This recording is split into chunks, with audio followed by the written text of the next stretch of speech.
I would like to present to you the Yamaha GX1.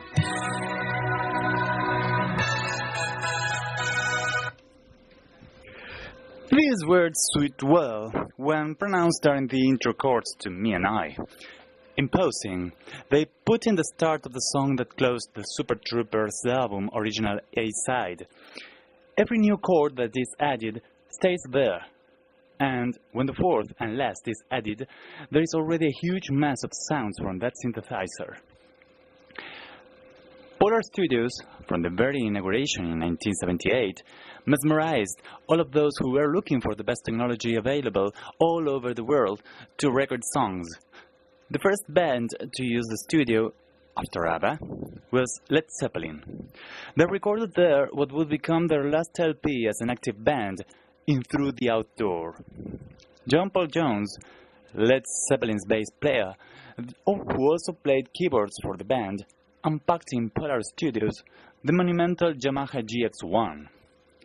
Benny recalls, "I thought, what the hell is this?"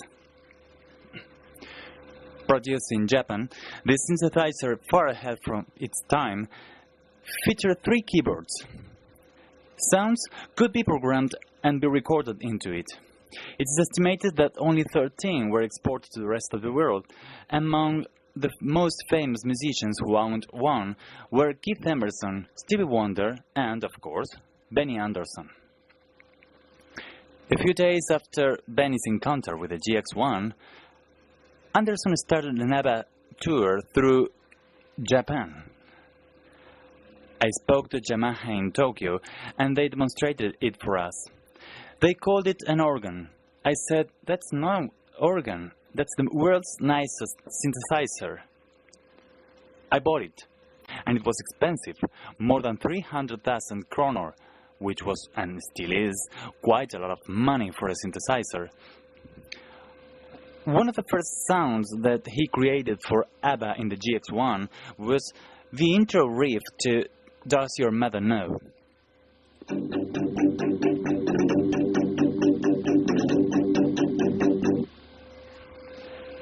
Then I thought, worth every penny, remembers Benny. The GX1 let him sample sounds before the era of the massive digital synths. This primitive way of sampling and saving sounds was tiring and complicated, but, as Benny Andersson remembers, it led the ABBA sound to get forward, to be, again, far ahead of its time.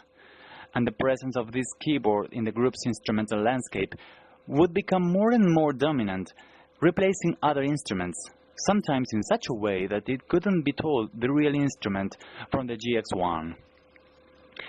It is never redundant to retell that, except from The Winner Takes It All, there would be no more ABBA songs from 1980 onwards to feature a real string or horns orchestra.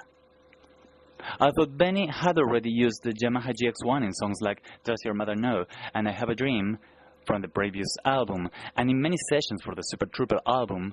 The first time in which the GX1 would dominate the musical landscape in an ABBA song would occur in the recording of Me and I. Today, Andersson's mythical synthesizer is in Riksmusikverket, his studio in Stockholm.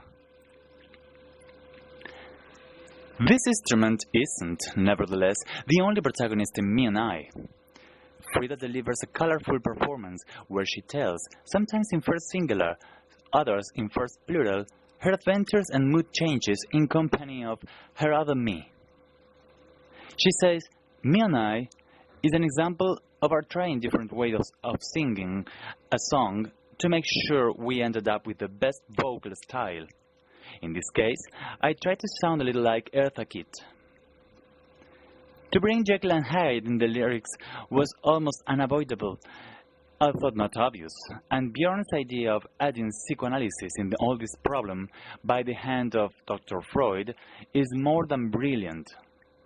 Agnetta's work in unison in some parts of Me and I makes us listen to icy arrangements, almost from another world. The effect of this arrangement is sometimes like polar air going up through our spine. Let us listen to some examples.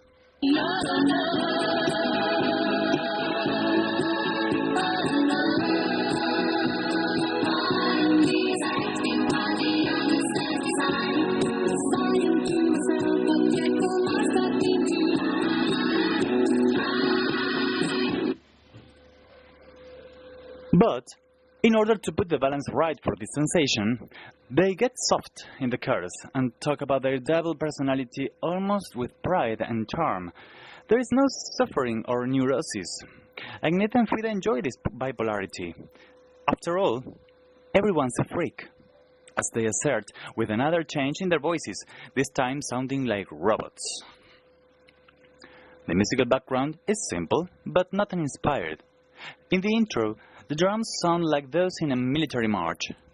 The guitars are playful in the verses, as Frida's singing is in that part. The GX1 adds certain sci-fi ambience, and in the chorus, it plays again the same chord sequence as in the intro. The title is quite original, using two pronouns referred to the first singular person. When singing, me is a sustained F, then and is a sustained G, and when we go back to the same person, I, we are again in sustained F. Maybe we will never know whether Björn learned this melodic detail when composing the lyrics or not.